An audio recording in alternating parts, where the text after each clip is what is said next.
Hi Pisces, this is Jav. Welcome po sa ating channel. By the way Pisces, this is your timeless reading. Gamitin ang reading na ito bilang gabayin lamang. Tandaan Pisces, ito po ay general reading.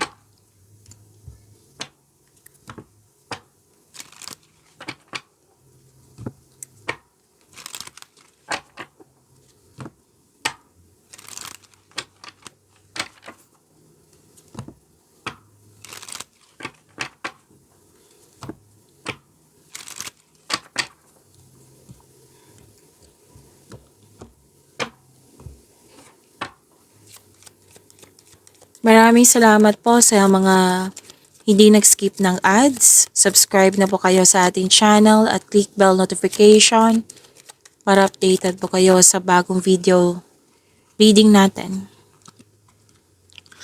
Para sa mga gustong magpa-reading po, comment po kayo ng personal reading and check my reply sa comment section. Oh, wow.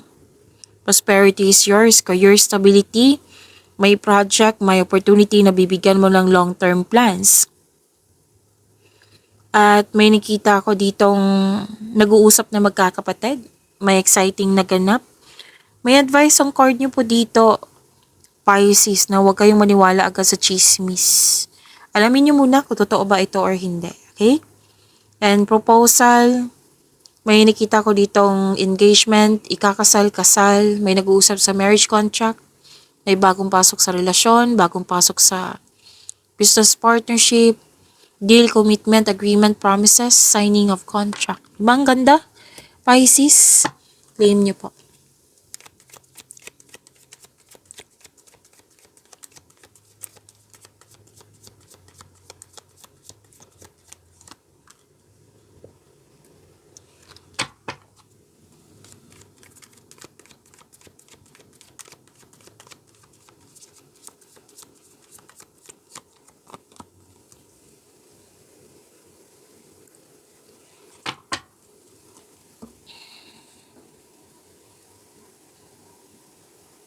Pisces, your energy.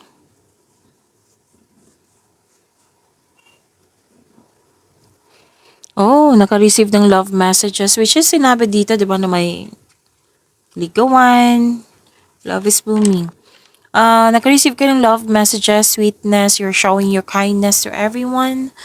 Malakas yung intuition mo, Pisces. Makakatanggap ka ng mensahe galing sa isang unexpected sources. Pwede itong galing sa isang tao na mas bata pa sa'yo or ito yung intuition mo. May nakita ko dito gusto mag-sorry sa iyo or pwedeng ikaw tong gusto mag-sorry. Makaka-receive kayo ng magandang balita. May nagpaparamdam talaga, may ligawan.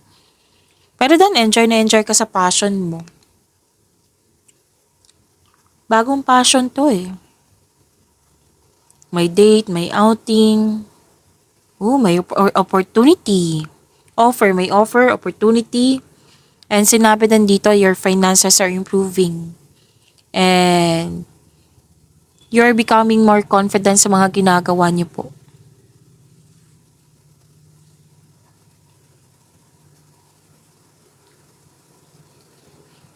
Okay. Pinoprotektahan mo yung sarili mo dito para hindi ka masaktan. Kumbaga guarded ka. Kalma ka, nakikinig ka sa iyong paligid.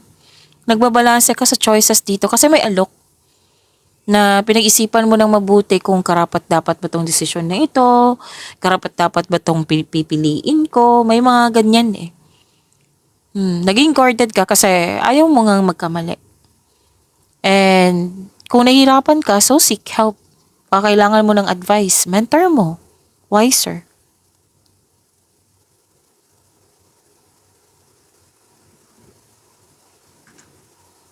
May nakita rin ako ditong umiiwas ng away.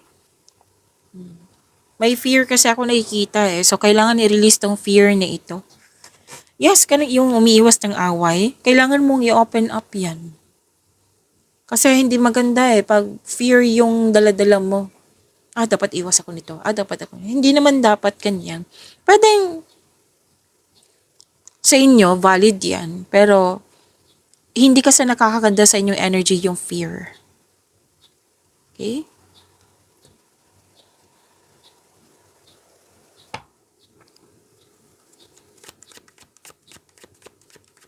Pero don't hesitate too long ha, Pisces. Magtiwala po sa inyong sarili, sa inyong angking talino. Makinig din sa inyong intuition kasi malakas ang inyong intuition.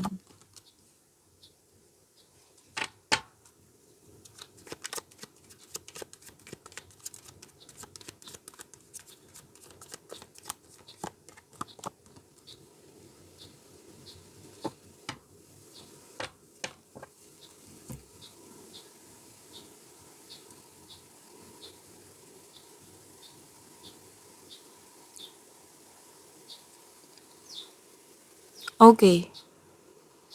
Nakikita ko dito, enjoy na enjoy ka sa mga ginagawa mo. Pwede may mga customer kayo, kliyente, or may tinuturuan kayo mga bata. Kasi may mga bata dito, or pwede din na inspired ka nang dahil sa anak mo, pamangkin mo, apo mo. Yan. And nakikita ko rin dito na very supportive yung family or co-workers na para mong pamilya na sila isa sila sa dahilan na na-motivate ka, na nagkaroon ka ng focus sa pag-achieve ng goal mo. May reunion nga dito, oh. Meeting, pwede.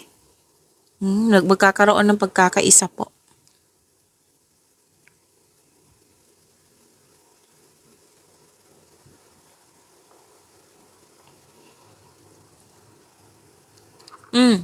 Andito po, oh, bumuo ng diskarte upang makuha ang gusto mo. Kasi planning to eh, strat plan. May nakita rin ako ditong umiwas kayo sa toxicity. Yan. Umiwas kayo sa toxicity kung pwede po. Kasi may nakita ko ditong, okay, may advice ang card dito na huwag mo ibunyag ang lahat ng plano mo. Kasi may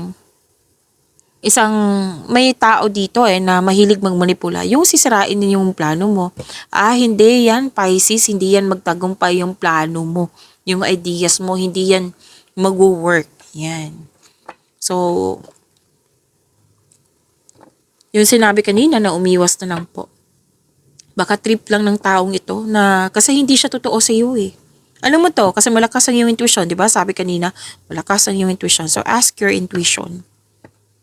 Kasi may panliling lang, may pagsisinungaling, hindi siya totoo sa iyo.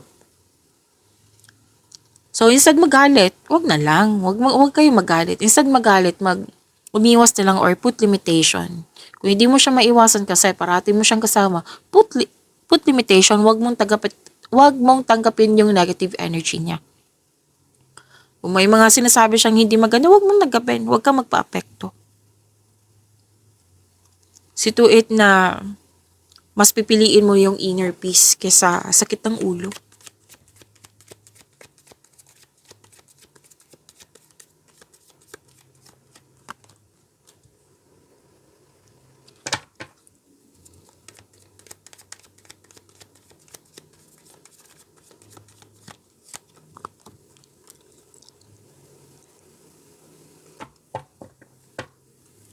Huwag niyong kalimutan na mag-subscribe sa channel natin at i-click yung bell notification para updated po kayo sa reading natin.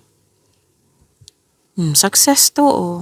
Sa mga single po, you've been doing a great job to love yourself. Lahat kayo. May self-love akong nakikita dito. And sa mga single, may mamimit kayong posibleng romantic partner ito. So, do something special for yourself.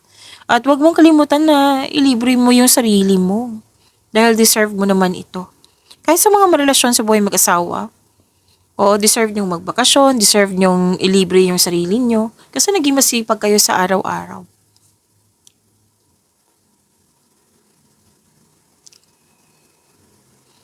Kumakain ako ng Strepsils ha. May ubo pa rin ako may sipon. So, kailangan kong kumain. Okay, may nag-decorate or nag-renovate ng bahay dito. May nagbakasyon. Ito yung gusto ko. Nagfo-focus ka sa peace of mind. Focus on what brings you the most peace. This is good.